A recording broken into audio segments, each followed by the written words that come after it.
Salmo 139, verso 16. Os teus olhos viram o meu corpo ainda sem forma, e no teu livro todas estas coisas foram escritas e determinadas, as quais iam sendo dia a dia formadas, quando nenhuma delas ainda havia. Em abril de 1961, os russos fizeram algo extraordinário. Colocaram em órbita um foguete com um homem dentro, Yuri Gagarin. Yuri Gagarin fez um voo na órbita da Terra. E quando ele chegou à Terra, o Yuri era um homem pequenininho, baixinho, porque a nave era pequena, ele tinha que ser pequeno. Ele empreendeu, embora houvesse uma guerra fria, o Brasil não tinha relações diplomáticas com a Rússia, com a União Soviética, os países do bloco soviético naquela ocasião. Mas ele também passou por aqui, passou por Cuba, passou por vários países, chegou ao Brasil, recebeu a comenda do mérito da aeronáutica, recebeu a medalha, a Ordem do Cruzeiro do Sul, do Brasil, das mãos de Jânio Quadros. Enfim, ele foi o embaixador da paz naquela ocasião, foi esse o título que ele teve. Mas chamou a atenção uma fala dele, ele disse: eu fui ao céu e Deus não estava lá. Não tem Deus no céu, porque eu estive lá. Lá não tem Deus. Isso ficou encasquetado na garganta dos americanos. E eles, durante alguns anos, ficaram muito encasquetados. E quando chegou 1968, havia a possibilidade de que a União Soviética mandasse outra nave ao espaço e dessa vez chegasse à Lua. Os americanos correram e lançaram no dia 21 de dezembro de 1968 a nave Apollo 8, a missão Apollo 8. E Apollo 8 subiu, não pousou na Lua, mas fez um voo orbital ao redor da Lua e voltou à Terra. Ela foi no dia 21 e chegou aqui no dia 27 de dezembro. Mas no dia 25 de dezembro, os americanos fizeram algo muito legal. Eles transmitiram para o mundo inteiro uma mensagem, os 3 astronautas, dizendo assim: esta é uma mensagem da tripulação da nave Apollo 8 para todos os povos da Terra. E eles dividiram o Gênesis, capítulo 1 até o capítulo 10, em 3 partes, e cada um dos astronautas leu uma parte do Gênesis, de 1 até o capítulo 10, começando ali no verso 1 do capítulo 1, dizendo, né? E no princípio criou Deus os céus e a terra. Irmãos, foi uma resposta à fala do Yuri Gagarin, né? Embora você não tenha encontrado Yuri, nós estamos mais longe do que você, nós estamos fazendo um voo muito mais interessante do que o seu, e nós estamos dizendo: o Senhor não fez apenas a terra, mas fez a terra e fez o céu. E é engraçado porque às vezes a gente perde a perspectiva de que nós somos muito pequenos no universo. Nós perdemos a perspectiva de que nós somos muito dirigidos por alguém que fez não apenas a terra, mas fez também os céus. Embora ele não possa ser visto com os olhos, ele pode ser visto através das coisas que ele criou.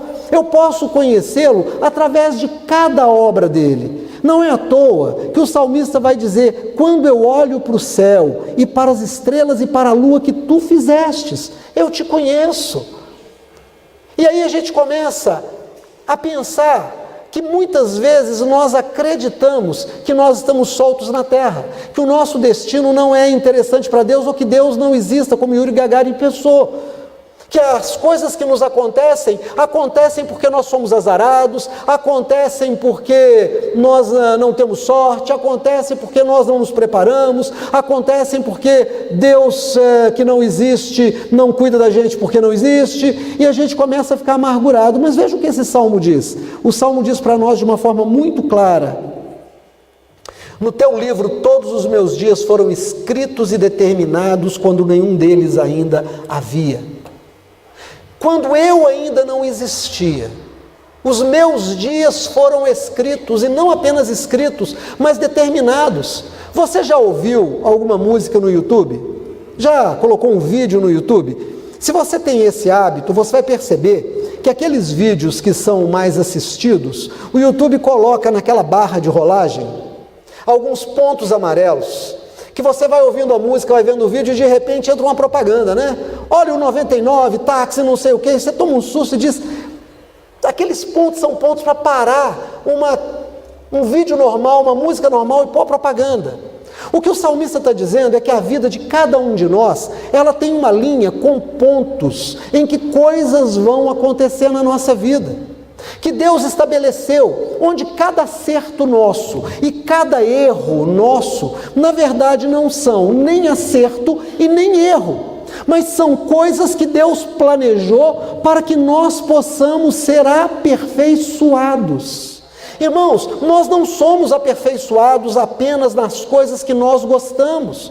Nós não somos aperfeiçoados apenas nas coisas que nós achamos que são bonitas. Nós somos aperfeiçoados também nas coisas que nós não gostamos, nas coisas que parecem dolorosas, nas coisas que parecem ser feias.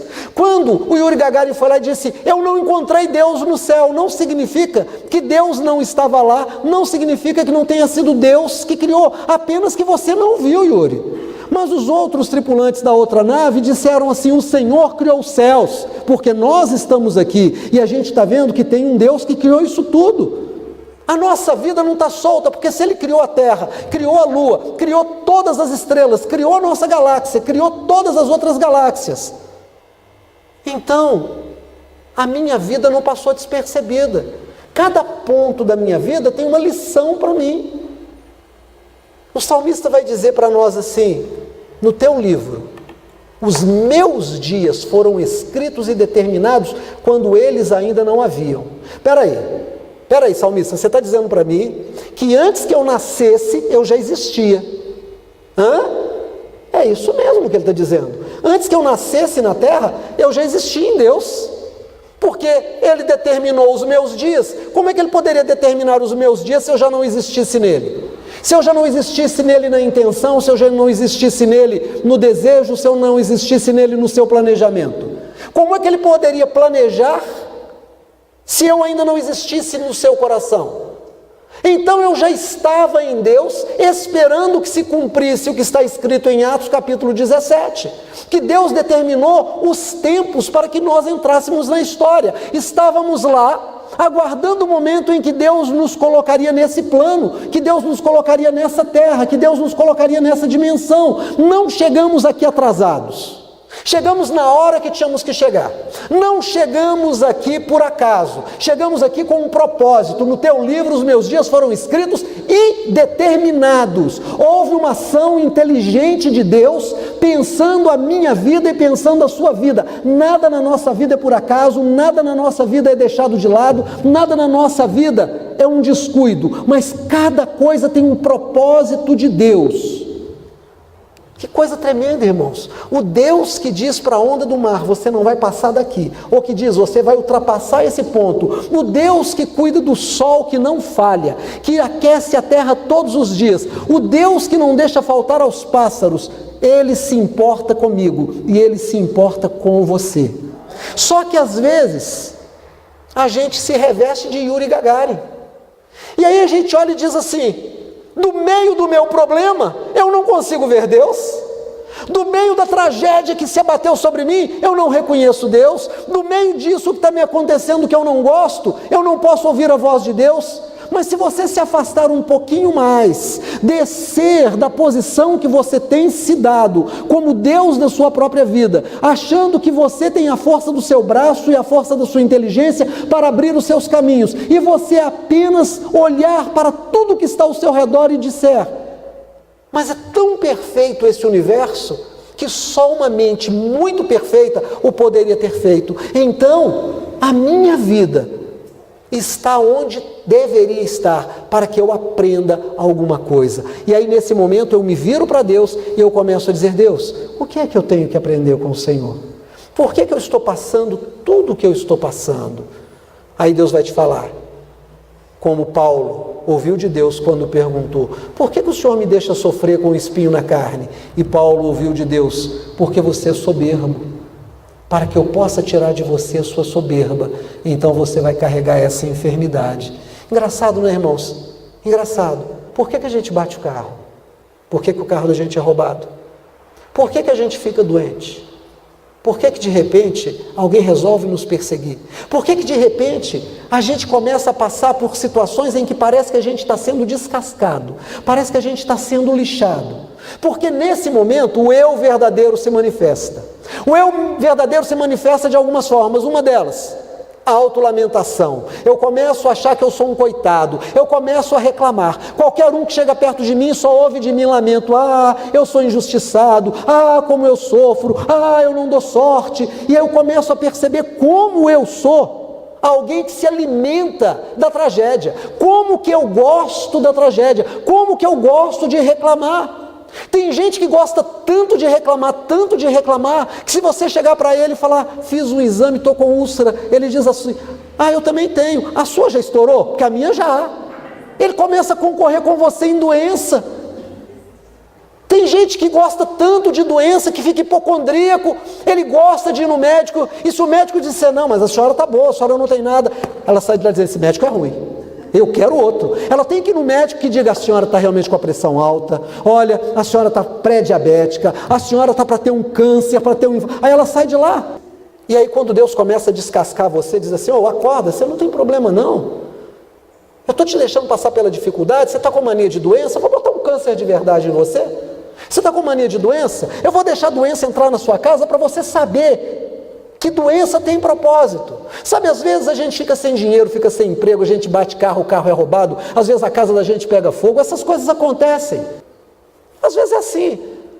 O chefe te chama e diz, olha, gostamos muito do seu trabalho, mas a empresa está em contenção de despesas e nós temos que fazer corte e vamos cortar você.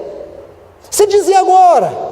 E aí talvez você descubra uma faceta sua, que é a faceta da raiva. É perseguição, essa empresa nunca gostou de mim, esse chefe sempre me perseguiu, essa empresa não vai... Se eles vão ver, vou levar no pau, eu vou arrumar testemunha, e você começa a colocar palavras na boca da sua testemunha, e leva para um advogado, que além de ser um mau advogado, é um safado, que começa a dizer para a sua testemunha, você vai falar assim, você vai falar desse jeito, isso aí você esconde, não fala isso, então aquilo ali não é verdade, mas você fala que foi, porque nós vamos ganhar essa causa, e você diz, eu vou ferrar aquela empresa. Vai ferrar por quê? Você começa a ver em você que aquele momento difícil trouxe o pior para você. E quando a lata está vazia, e você fica então tentado a fazer o ilícito, porque sempre chega um funcionário do capeta para dizer para você assim, escuta, eu estou com uma paradinha aí que você vai ganhar um dinheirinho bacana, nós vamos fazer assim assado. Você diz, quer saber de uma coisa?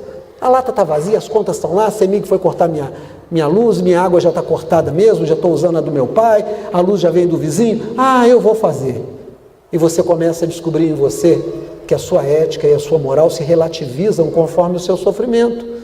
Sabe, irmãos, às vezes Deus deixa também entrar na vida da gente, a gente vê na casa da gente uma dificuldade, porque nós desprezamos a dificuldade na casa do outro, nós não somos misericordiosos, nós olhamos para a dor do outro, para a miséria do outro e falamos mal. Bem feito, isso é porque ela é muito soberba, isso bem feito, também com aquele nariz arrogante, isso ia que acontecer mesmo, é Deus que está trabalhando na vida dele, pode até ser, mas não é para você falar. Se é Deus que está agindo na vida dele, é Deus, ponto, acabou. O que eu preciso fazer? Eu preciso fazer como os astronautas, que disseram, Deus criou os céus e criou a terra, criou a mim, criou a você, e cada dia da minha vida foi escrito antes que ele existisse, eu já existia lá, eu sou parte de um projeto de Deus, cada passo meu na terra, cada detalhe que me acontece, seja bom, seja ruim, vem da mão de Deus. No dia que você estiver ganhando dinheiro, no dia que você estiver com a saúde boa, no dia que você estiver amado ou amada, no dia que você estiver amando muito, beijando na boca, passeando de mão dada, no dia que os filhos estiverem bem, no dia que a casa estiver cheia, as latas estiverem cheias, seja humilde. Não bata no peito achando e dizendo, mas eu sou muito bom, olha, realmente eu me esforcei muito, isso tudo aí é porque eu trabalhei muito. Que bom que você trabalhou, mas houve um patrocinador que te deu saúde, que te deu oportunidade. Houve um patrocinador lá do céu que abriu o caminho para você. Não é à toa que a Bíblia vai dizer para mim e para você, inútil é levantar muito cedo, deitar muito tarde, comer o pão de dores. Aqueles que amam a Deus, Deus dá para eles enquanto eles dormem. Você está dormindo e Deus está trabalhando para que as coisas aconteçam a seu favor, porque Deus tem um plano na sua vida, irmãos. Que coisa maravilhosa! Segunda coisa que nós podemos perceber: o fato de Deus ter propósito cria uma determinação ativa e não um determinismo passivo. Sabe, algumas pessoas quando ouvem falar disso dizem assim: peraí, então cada coisa na minha vida está determinada? Está determinada, está escrito na Bíblia. Antes que eu chegasse aqui, Deus já escolheu para mim a data que eu ia nascer? Sim. Com quem eu ia casar? Sim. O desemprego que eu ia passar? Também. A doença? Também. Então não adianta eu fazer nada, já está tudo determinado mesmo, eu vou ficar aqui parado esperando. Não, irmãos, não. Não tem que criar em mim um determinismo passivo. Então eu vou parar e vou ficar aqui esperando tudo me acontecer. Isso é preguiça. A Bíblia diz que a miséria bate na porta do preguiçoso, mas cria em mim uma determinação ativa. Eu sei que Deus tem determinado para mim coisas que vão trabalhar o meu caráter, coisas que vão modelar o meu temperamento, situações que vão me ensinar e vão me fazer progredir, que vão me iluminar, que vão me fazer entender o meu caminho com humildade. Então eu vou fazer o meu melhor. Se veio às minhas mãos fazer alguma coisa, farei da melhor forma. Se veio às minhas mãos poder ajudar alguém, ajudarei de coração aberto. Se veio à minha mão a oportunidade de aprender, aprenderei com gosto. Farei o melhor que eu puder e me virarei no final de cada dia e direi a Deus: Senhor, muito obrigado, porque no teu plano o Senhor me incluiu como um colaborador da sua obra. Irmãos, existem colaboradores. Existem. Sabe de uma coisa? Eu tenho ensinado nos últimos dias aqui na igreja como que nós atraímos espíritos semelhantes para estarem ao nosso redor. E é interessante porque Deus tem muitas bocas, Deus tem muitos olhos, Deus tem muitos ouvidos. No Salmo 24 ele diz: do Senhor é a terra e a sua perfeição, o mundo e os que nele habitam, todos os que habitam nele. Deus fala com muitas bocas, a ouvidos diferentes. Deus fala com muitas bocas, por línguas diferentes, mas fala a todos os corações. E eu acho tão interessante como todas as religiões, de alguma forma, acreditam na ajuda que vem de cima. Todas as religiões. Os nossos irmãos católicos, eles acreditam na intervenção dos santos a seu favor. Então, não é incomum nós encontrarmos alguém que é devoto de Santa Teresinha, da Virgem de Guadalupe, da Senhora Aparecida e dos santos que existem. Existe um panteão de santos. Os nossos irmãos espíritas acreditam também nos espíritos amigos que vêm ajudar, que são enviados de planos superiores e que vão ajudar. Nós, evangélicos, também acreditamos nos anjos, porque a Bíblia diz que o anjo do Senhor se acampa ao redor daqueles que o amam e que o temem. Mas sabe de uma coisa? Também os nossos irmãos católicos dizem que quando uma pessoa se abre para o mal, os demônios se aproximam da vida dela para levá-la ao inferno. Os nossos irmãos espíritas acreditam que os espíritos obsessores também se aproximam das pessoas que têm uma energia ruim. Nós temos visto na Bíblia que certas pessoas se abrem para ficarem endemoniadas, espíritos imundos se apropriam da vida delas. Como que Deus fala as mesmas coisas com línguas diferentes? O que comprova a verdade de que como nós olhamos para a vida e como nós nos movemos na vida, faz com que nós nos cerquemos de ajuda ou de adversidades. Ou eu trago para perto de mim a ajuda do mundo espiritual, seja chamado de anjo, de espírito amigo, de santo, ou seja, eu trago também para mim, se eu não sou uma pessoa que me preocupo em perceber Deus no meu caminho e aprender as lições, eu começo a trazer para a minha vida os espíritos adversários. E a Bíblia diz que ou a minha vida é sacada da lama e eu sou colocado sobre a rocha, onde então Deus enxuga dos meus olhos toda lágrima e põe no meu rosto um sorriso e um novo cântico, ou então o meu estado vai ficar pior do que o anterior 7 vezes mais. Também é uma verdade. Pastor, mas como é que eu vou fazer então? Está tudo determinado? Eu não tenho uma escolha? Claro que você tem. O fato de Deus ter determinado não significa que Ele não tenha determinado em cada situação uma opção para você. Deus determinou para você um caminho, mas determinou para você uma alternativa. E Ele vira para você e diz, como por exemplo no Deuteronômio capítulo 30, quando Ele diz assim: eis que ponho diante de ti dois caminhos, o caminho da vida e o caminho da morte. Aí Ele bate no ombro da gente e diz assim: escolhe o caminho da vida para que vivas. Irmãos, nós somos, como disse Jean-Paul Sartre, filósofo francês, ele diz: nós somos prisioneiros da nossa liberdade. É um paradoxo, porque se somos livres é porque podemos fazer uma escolha, e se somos prisioneiros da liberdade é porque estamos obrigados a fazer uma escolha. Nós não temos como não escolher. Deus escreveu no livro da vida de cada um de nós que nós vamos fazer escolhas. Escolhe, pois, o caminho que você vai andar, escolhe os pensamentos que você vai ter, escolhe as pessoas que você vai andar. Paulo, escrevendo, ele diz assim: transformai-vos pela renovação dos vossos pensamentos. Acorde de manhã e veja qual é o primeiro pensamento que vem à sua cabeça. É um pensamento de raiva? É um pensamento de derrota? É um pensamento de reclamação? Delete. Diga: opa, em nome de Jesus eu não quero isso. Eu vou colocar no meu pensamento coisas muito boas. Eu vou pensar que esse é um dia em que coisas boas vão me acontecer porque Deus é comigo. Esse é um dia em que eu vou fazer coisas boas acontecer a todas as pessoas que eu encontrar. Eu posso dizer um bom dia. Você já encontrou alguém que você falou bom dia e ela não te respondeu? E já reparou como é que você sai amargurado depois que você passa por alguém que te trata mal? Funcionário público, irmão. Nós sabemos que o funcionalismo público está indo de mal a pior. O pessoal da área de saúde não está ganhando, o pessoal da área de educação não está ganhando, o pessoal da área de segurança pública não está ganhando. Mas não significa que o funcionário público precise ser amargo para tratar o público. Não precisa. Então, cada pessoa, não importa a situação que você viva, você olha e diz: Deus, eu estou passando por alguma coisa que vai me ensinar, que vai me colocar uma escolha. Eu vou ter que fazer uma escolha para mudar a minha vida.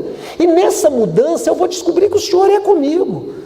Me ajuda a fazer a melhor escolha. Eu posso até não estar bem, eu posso até não estar satisfeito com o que eu estou fazendo, com o que eu tenho, mas eu vou tratar cada pessoa que passar por mim da melhor forma possível. Eu vou dar um bom dia e vou dar um sorriso. Se eu puder, eu vou fazer um elogio. Sabe, Senhor, no final do dia eu quero chegar, olhar para trás e dizer assim: valeu a pena ter vivido esse dia, porque eu vivi da melhor forma possível, conforme o Senhor planejou para mim.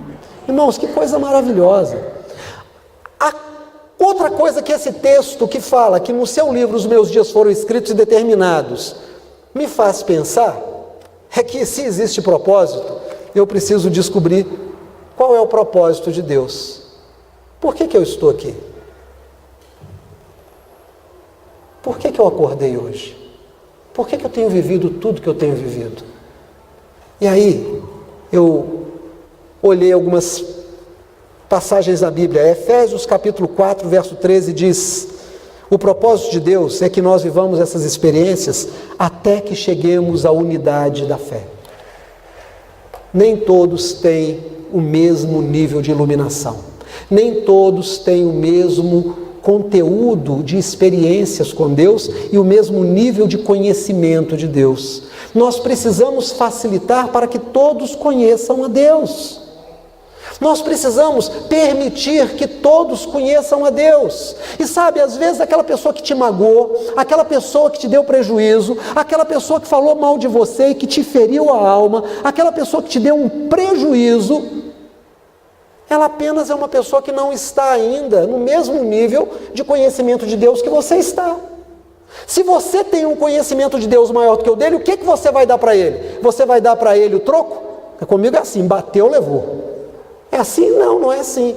O que você vai fazer? Você vai engolir a afronta, você vai engolir a humilhação, e você vai dobrar o seu joelho e dizer: Deus, me ajuda a suportar isso e a entender que esse meu irmão, que essa minha irmã ainda se encontra em trevas, ainda não entendeu que essa vida vai passar, ainda não entendeu que o mal que ela está fazendo está trazendo para perto dela esses demônios, esses espíritos caídos, essas obsessões, as coisas para ela que está fazendo coisas ruins, vai ficar cada vez pior. Ajuda essa pessoa a entender e voltar-se para o Senhor, porque quando ela se voltar para o Senhor, ela vai largar essas coisas. Quando ela se voltar para o Senhor, ela vai entender que praticar o mal e trabalhar de mau humor e trabalhar desse jeito e dar más palavras e fazer menos do que deve, só piora a situação dela. E sabe o que vai acontecer com você nessa hora? A Bíblia diz que Deus colocará brasas vivas sobre a sua cabeça. O que é brasa viva? Luz de Deus sobre a sua cabeça. Deus começa a iluminar a sua vida. O seu conhecimento de Deus, a sua experiência com Deus, o seu domínio próprio vai aumentar. E aí, meu irmão, você começa a receber as promessas da palavra de Deus. Porque o Senhor Deus diz: escolhe a vida, pois para que viva, porque todas essas bênçãos te alcançarão. Aí você começa a ver que o mal erra você e não acerta você. Você começa a ver que as experiências que você viveu lá atrás não voltam porque você foi aprovado.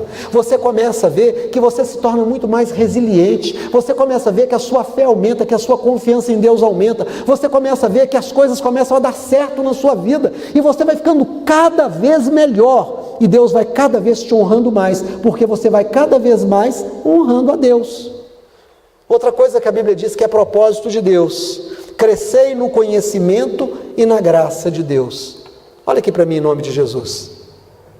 Olha aqui para mim em nome de Jesus.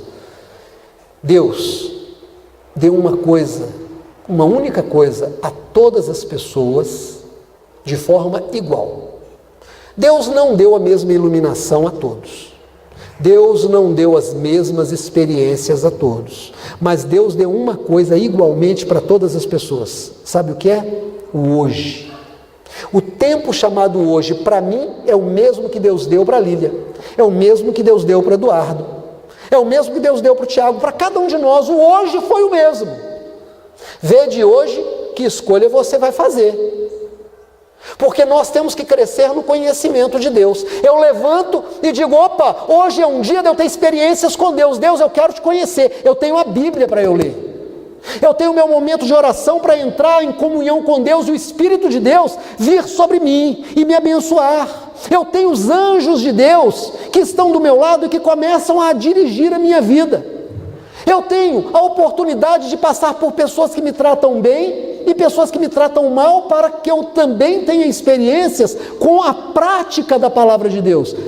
Mas se eu simplesmente me abstenho e digo: não quero, hoje eu não quero as experiências com Deus, eu quero apenas voltar-me para mim mesmo, eu quero apenas tomar conta da minha vida, sabe o que vai acontecer? Você não vai crescer.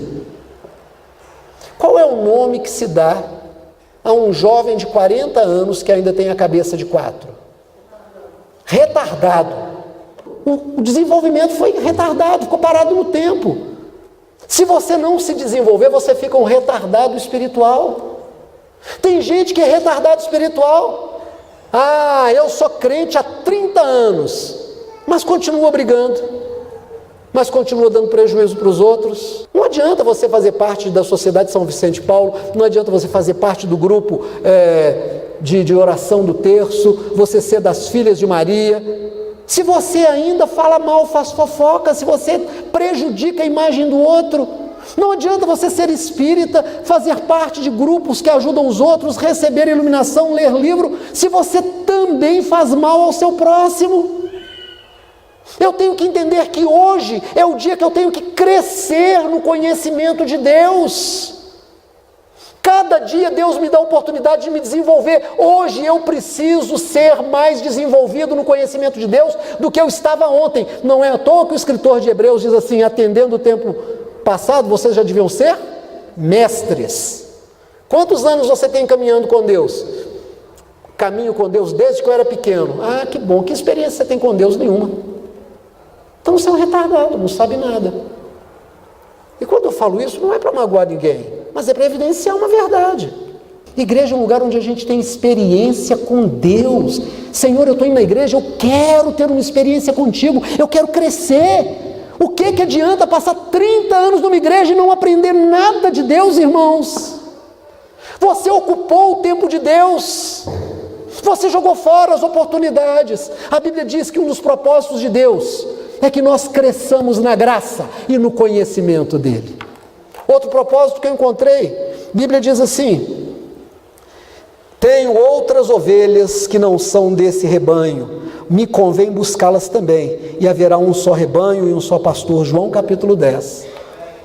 Irmãos, deixa eu te contar uma coisa, nós temos a verdade está aqui, mas deixa eu te contar outra verdade, a verdade não está só aqui, e não somos só nós que temos a verdade é muito grande para caber numa igreja só, a verdade é muito grande para caber num púlpito só. O Senhor tem outros rebanhos em outros lugares, Ele fala com muitas vozes, e nós temos que aprender a respeitar todos os rebanhos de Deus. Respeite cada grupo religioso onde ele está, respeite cada pessoa como ela é. Não entre em embates, não faça juízo dos outros, porque nós não somos chamados para isso. Nós somos chamados para ter experiências com Deus, e não para falar mal da fé dos outros. E a última referência que eu coloquei aqui, o Salmo 100 diz assim: servir ao Senhor com alegria. Olha aqui para mim em nome de Jesus. Se quando eu digo aqui na igreja, você tem que vir na escola dominical, você fala, lá vem o pastor com esse assunto de novo, meu Deus, ele encasquetou com esse negócio. Não, irmão, a Bíblia diz servir ao Senhor com alegria. Vai chegar o dia que você vai ter desejado vir à igreja e você não veio. Vai chegar o dia que você vai dizer assim: eu queria ter de novo a oportunidade de poder viver aquilo tudo, e eu abri mão.